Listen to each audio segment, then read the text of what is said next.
이제 저보다 어르신들께는 죄송한 얘기인지 모르겠는데, 엊그제 해피 뉴 이어 한 것 같은데, 또 해피 뉴 이어 하고요. 제가 이제 내년에 이 얘기 또 할 거예요. 잘 기억해 두고 계세요. 금방 옵니다. 세월이 빨리 지나고 있죠. 자, 세월만 빨리 지나가는 게 아니라 우리가 살고 있는 시대 자체가 급격한 변화를 지금 맞고 있죠.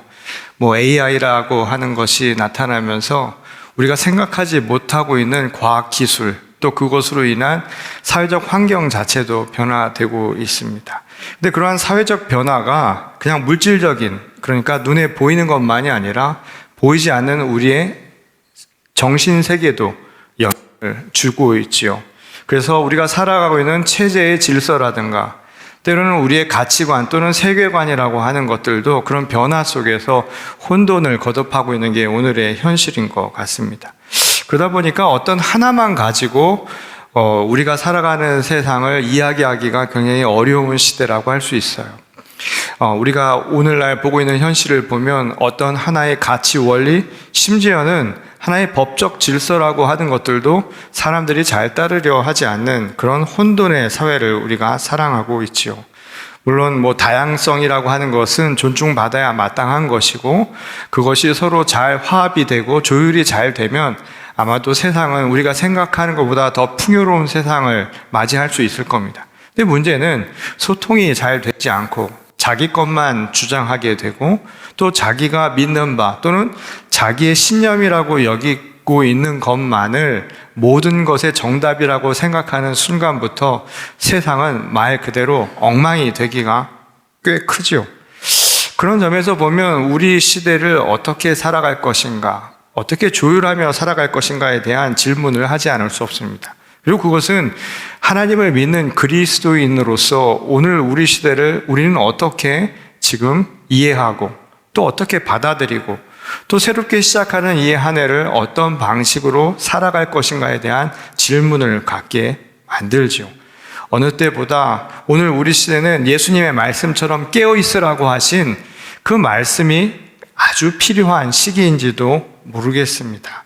자, 그리스도인으로 산다는 것, 그 의미에 대해서 오늘 예레미야를 통해서 주시는 이 말씀을 통해 함께 살펴보려고 합니다. 자, 예레미야는 이 고뇌하는 예언자로 잘 알려진 사람이에요.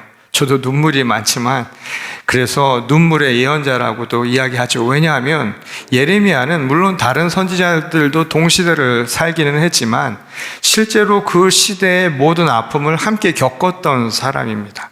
그러니까 고통받는 사람들의 고통을 가까이에서 느꼈고, 그리고 눈으로 보았고요, 스스로 경험을 하면서 당시 시대의 고통을 온전히 체험하며 하나님의 말씀을 전한 예언자였습니다. 그런데 그 쓰라린 여러 가지 어려움들, 특히 당시 남유다 왕국이 멸망하고 예루살렘이 무너져 내려가는 그 광경을 목격하면서도 그에게 한 가지 남은 것이 있었죠. 그것은 무엇이었냐면 하나님이 그들을 결코 포기하지 않을 것이라고 하는 희망의 메시지였던 겁니다.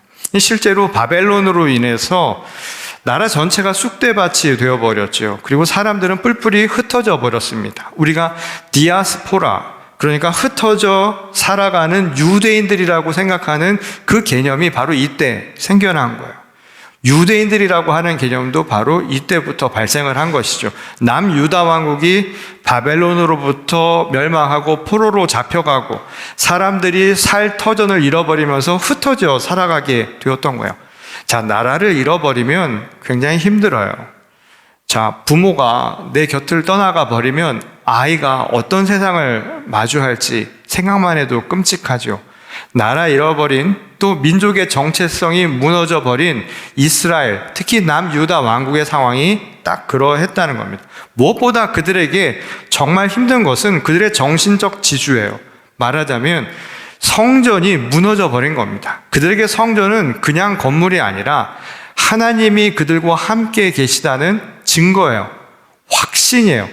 그리고 하나님이 그들을 지킬 것이라고 하는 믿음이 거기로부터 나온 것이었는데, 무너지지 않을 것이라 여겼던 성전이 무너져 버렸죠. 그 순간 그 모든 유대인들은 좌절감에 빠졌습니다. 왜냐하면 하나님이 우리를 포기하신 것 아닌가, 하나님이 우리의 곁을 떠나신 증거라고 그들은 생각을 했던 거예요.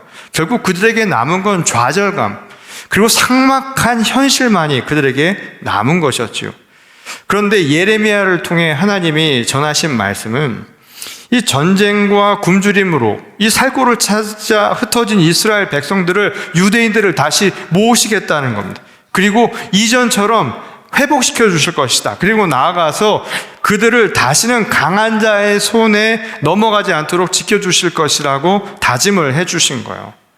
근데 이 언약은 그 이전과 많은 차이가 있었는데요. 당시 유대인들은 성전이 자기 안에 있는 하나님의 임재를 우리만을 위한 것이라고 생각을 했는데, 예레미야를 통해서 주신 하나님의 메시지는 조금 달랐죠. 이 8절 말씀을 보면, 보라, 나는 그들을 북쪽 땅에서 인도하며 땅끝에서부터 모으리라.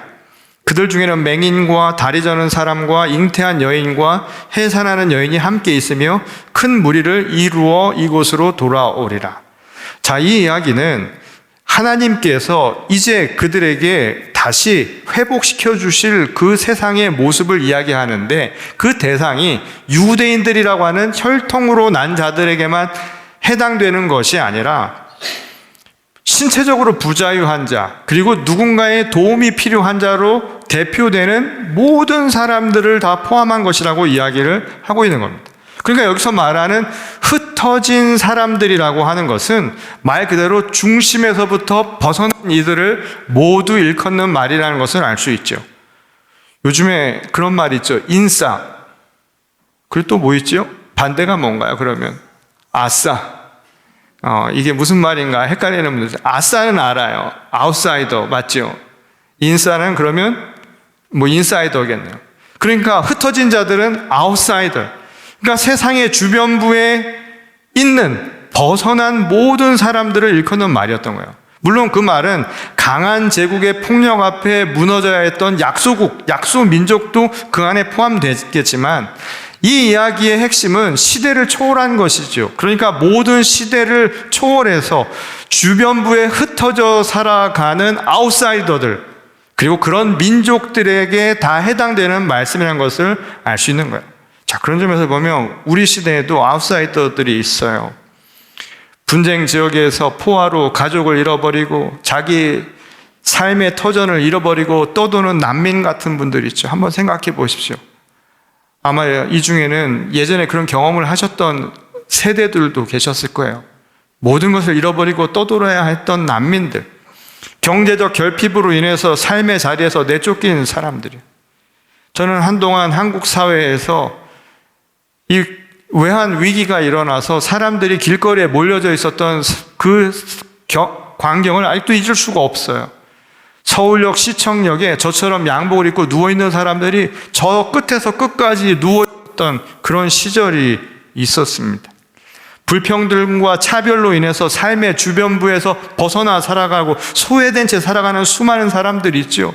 병약해갖고 건강한 사람들이 있는 곳에 머물지 못하는 사람들도 있잖아요. 어딘가에 요양하며 살아가는 이들도 있습니다. 예레미야는 바로 이들에게 하나님의 언약을 전한 거예요. 이제 한 민족의 하나님이 아니라 고난받고 삶의 주변부로 밀려난 모든 이들에게 하나님께서 그들을 모으셔서 그들을 지켜주실 것이라는 약속을 해준 겁니다. 그 약속이 그리스도 예수를 통해서 확증된 것 아닙니까? 그게 우리의 믿음이죠. 그리고 예수께서 부활 승천하시고 우리에게 교회를 통해서 이제 그 언약을 계속해서 완수해 나가라고 그 소명을 맡겨주신 거예요. 세상의 빛과 소금이 되어서 이제 흩어진 자들을 모아서 회복시키는 그런 역할을 교회에 주신 것이지요. 자, 그럼 교회란 어떤 모습이어야 할까? 이 교회를 이 시대에 생명을 살리는 방주라고 이야기를 합니다.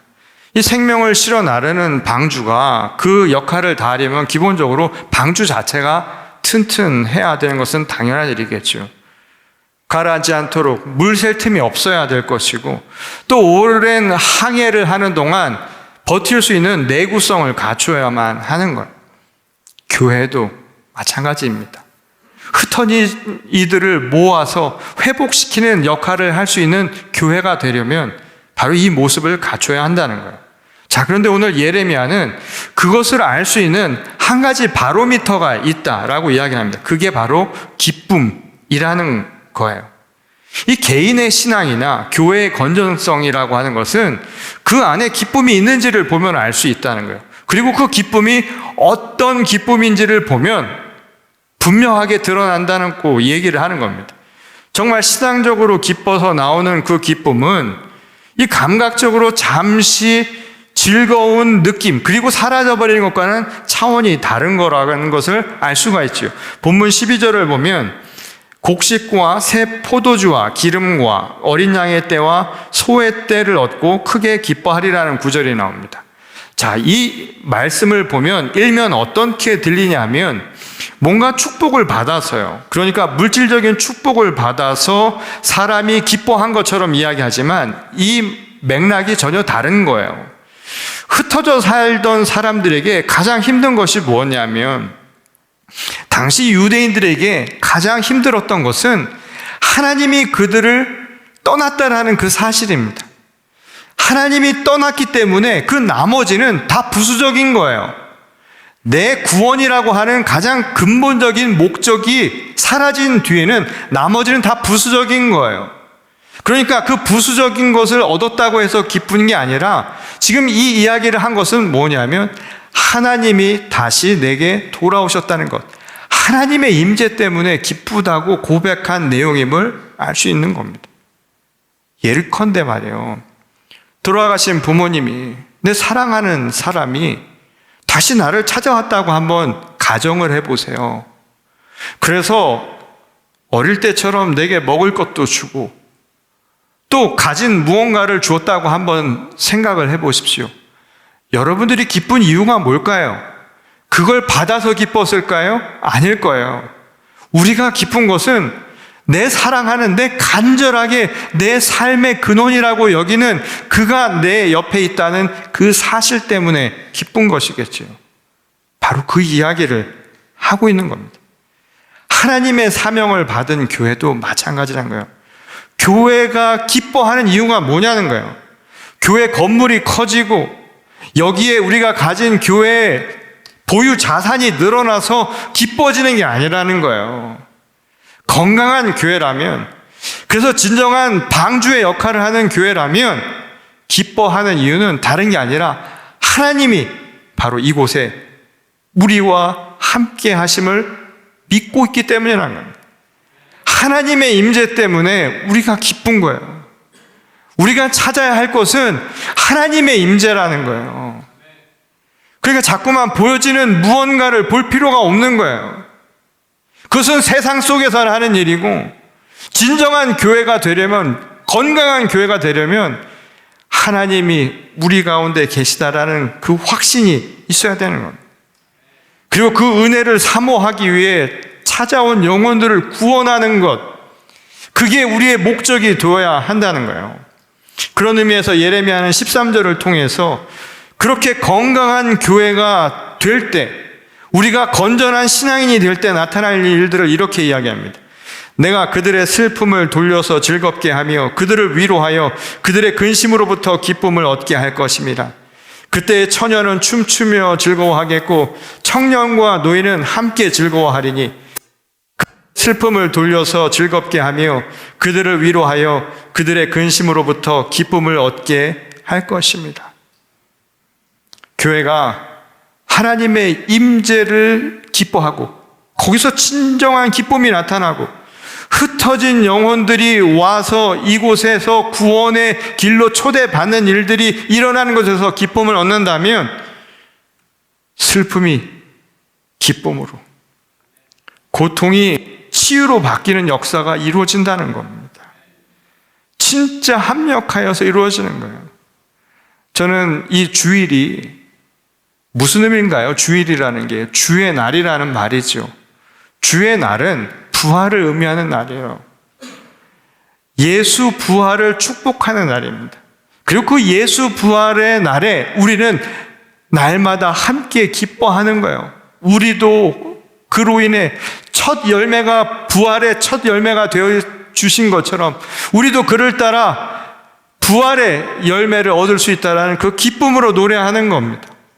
세상에 어그러지고 힘들고 지치고 낭망한 자들이 이곳에 와서 오늘 기쁨 가운데 찬양하는 거예요. 나를 구원해 주셨으니 비록 세상은 힘들어도 나는 여기에서 살아갈 힘을 얻을 수 있으니 우리의 진정한 기쁨이 샘솟는 날이 되어야 하는 거예요.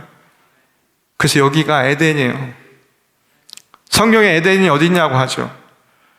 그것도 에덴 찾으러 다니는 사람들이 있어요. 잘 모르겠어요. 행복은 늘 가까운 데 있습니다. 에덴은 바로 여기에 있는 겁니다. 이 예레미야는 14절에서 이렇게 이야기를 하죠. 내 복으로 내 백성을 만족해 하리라. 그래서 그런 기쁨을 아는 사람들은 하나님 한 분만으로 족한 거예요. 하나님의 임재만으로요. 한번 생각해 보세요. 돌아가신 내 부모님이 다시 돌아올 수만 있다면 그가 무엇을 주어서 내게 무엇이 생겨서 기쁜 게 아니에요. 그냥 그의 임재만으로 기쁜 거잖아요. 진짜 사랑이라고 하는 것은 거기서 나오는 부산물 때문에 생기는 거 아니에요. 이거는 다 눈속임인 것뿐이에요. 그거 진짜가 아니라는 겁니다. 진짜인 것은 그의 존재, 나와 함께 하고 계시다라는 그 믿음이 내게는 진짜 복이 되는 겁니다. 그때 내 삶에 커다란 변화가 나타나는 거예요. 세상이 불완전하고 어떤 것이 진짜 하나님의 뜻인지 잘 모를 때조차도 하나님이 나와 함께 하시다라는 그 확신이, 그 믿음이, 그 체험이 나를 그렇게 변화시킨다는 것입니다. 그때 우리에게 나오는 찬양이 있을 거예요. 우리 반주 좀 부탁할까요? 제가 한번 읽어드려 볼게요. 이 하박국의 이야기죠. 무화과 나뭇잎이 마르고 포도 열매가 없으며 감람나무 열매에 그치고 논밭에 식물이 없어도 우리의 양떼가 없으며 외양간 송아지 없어도 난 여호와로 즐거워하리. 난 구원의 하나님에 의해 기뻐하리라. 아멘. 일부 예배 때도 제가 읽어드리니까 반응이 별로 없으시더라고요. 감동이 안 되는 것 같아요. 그래서 우리 같이 한번 찬양을 한번 해볼까요? 같이 한번 해보죠.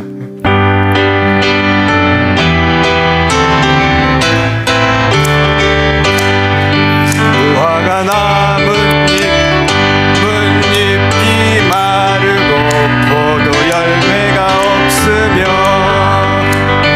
감람나무 열매 그치고 논밭에 식물이 없어도 우리의 양떼가 없으며 외양간 송아지 없어도 난 여호와로 즐거워하리.